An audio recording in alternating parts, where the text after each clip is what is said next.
Tao Te Ching can be translated as the Book of the Imminence of the Way, or the Book of the Way and of how it manifests, all pervading like sunlight, firm.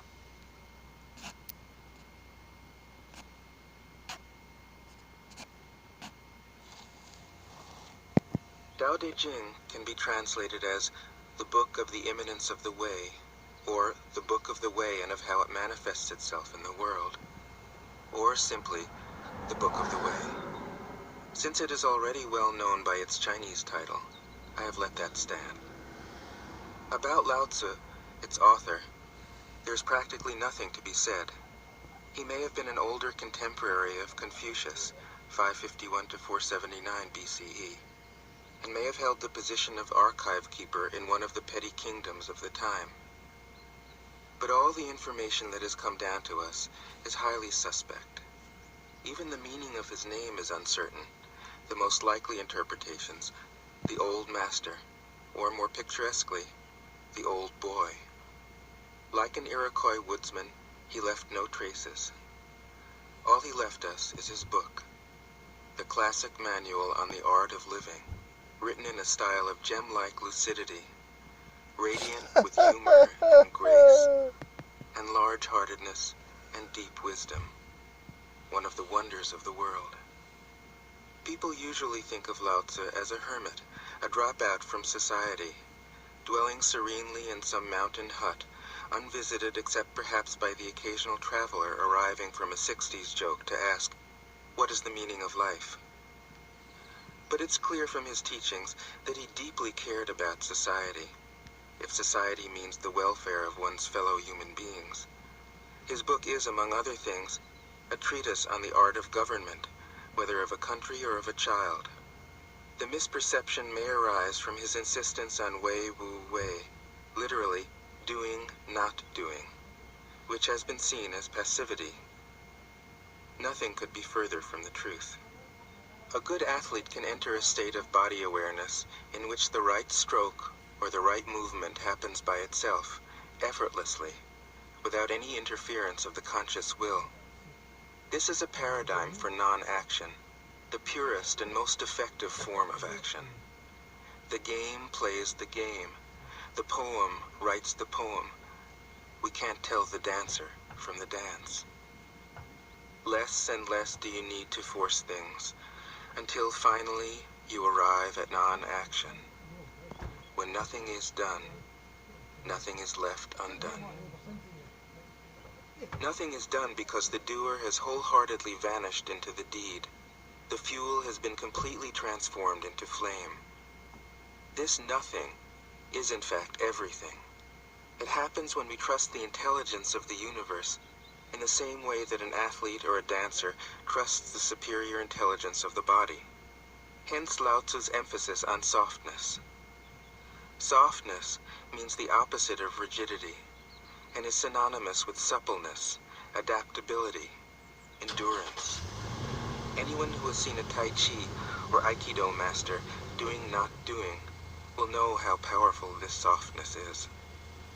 Lao Tzu's central figure is a man or woman whose life is in perfect harmony with the way things are. This is not an idea, it is a reality. I have seen it. The master has mastered nature, not in the sense of conquering it, but of becoming it. In surrendering to the Tao, in giving up all concepts, judgments, and desires, her mind has grown naturally compassionate. She finds, deep in her own experience, the central truths of the art of living, which are paradoxical only on the surface, that the more truly solitary we are, the more compassionate we can be. The more we let go of what we love, the more present our love becomes. The clearer our insight into what is beyond good and evil, the more we can embody the good. Until finally she is able to say, in all humility, I am the Tao, the truth, the life. The teaching of the Tao Te Ching is moral in the deepest sense.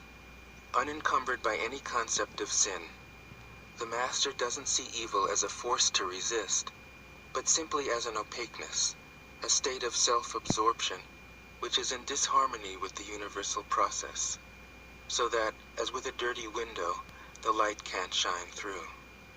This freedom from moral categories allows him his great compassion for the wicked and the selfish. Thus the master is available to all people and doesn't reject anyone. He is ready to use all situations and doesn't waste anything. This is called embodying the light. What is a good man but a bad man's teacher? What is a bad man but a good man's job?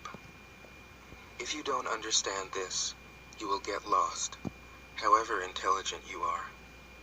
It is the great secret. The listener will notice that in the many passages where Lao Tzu describes the master, I've used the pronoun she at least as often as he. The Chinese language doesn't make this kind of distinction. In English we have to choose. But since we are all potentially the master, since the master is, essentially, us, I felt it would be untrue to present a male archetype, as other versions have, ironically, done. Ironically, because of all the great world religions, the teaching of Lao Tzu is by far the most female. Of course, you should feel free throughout the recording to substitute he for she, or vice versa. As to method, I worked from Paul Carus's literal version, which provides English equivalents, often very quaint ones, alongside each of the Chinese ideograms. I also consulted dozens of translations into English, German, and French. But the most essential preparation for my work was a 14 years long course of Zen training, which brought me face to face with Lao Tzu and his true disciples and heirs, the early Chinese Zen masters. With great poetry, the freest translation is sometimes the most faithful.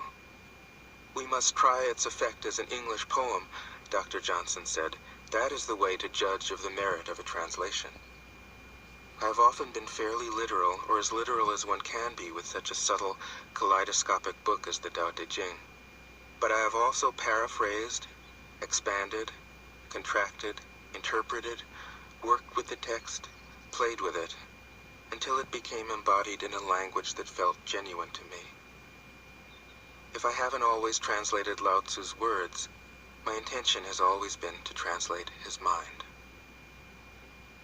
Describing the indescribable, teaching the unteachable, pointing the way to the way. What does Lao Tzu think he is doing here? It can't be done. No way.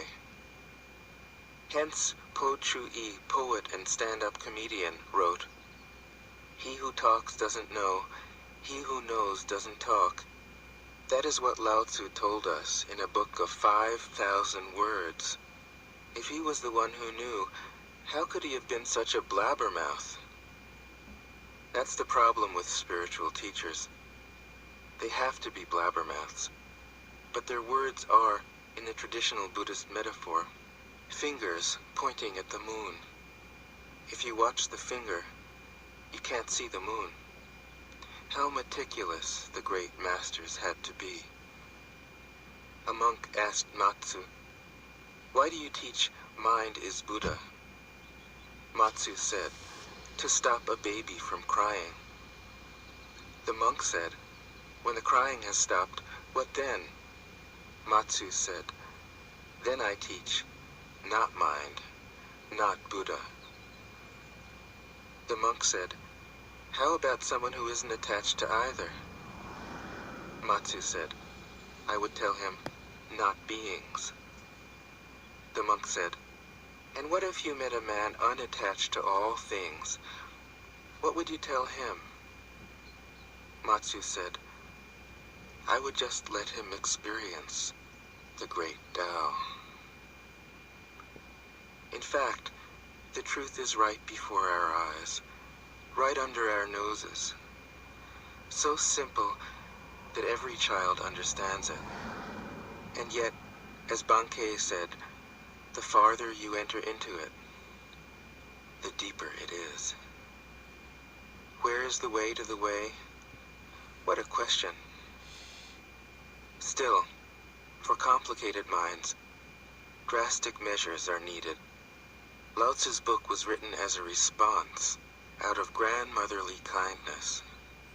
According to the oldest biography, Lao Tzu lived for a long time in the country of Chu, but seeing its decline, he departed. When he reached the frontier, the guard said, "Since you are going away, sir, could you write a book to teach me the art of living?" Thereupon, Lao Tzu wrote his book about the Tao, and departed. This is legend, but it is an accurate description of the way in which true teaching happens. He who knows doesn't talk, but words are no hindrance for him. He uses them as he would use gardening tools. When someone asks, he answers.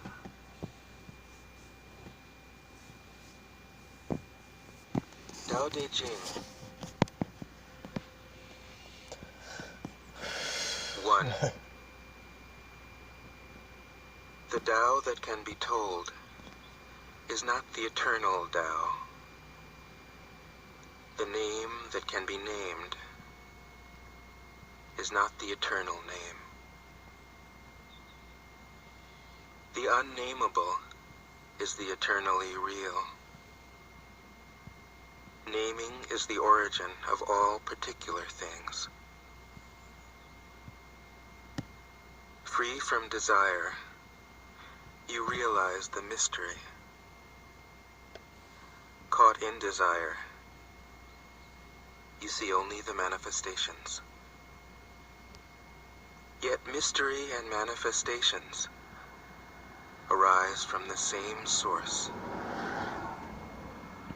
This source is called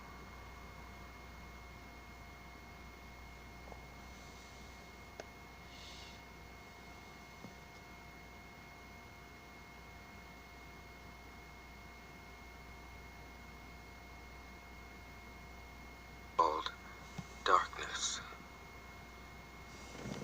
Darkness within darkness.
High and low depend on each other. Before and after follow each other. Therefore the master acts without doing anything and teaches without saying anything. Things arise and she lets them come. Things disappear and she lets them go. She has but doesn't possess, acts but doesn't expect. When her work is done, she forgets it. That is why it lasts forever. 3. If you overesteem great men, people become powerless. If you overvalue possessions, people begin to steal. The master leads by emptying people's minds and filling their cores, by weakening their ambition and toughening their resolve. He helps people lose everything they know, everything they desire, and creates confusion in those who think that they know.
6.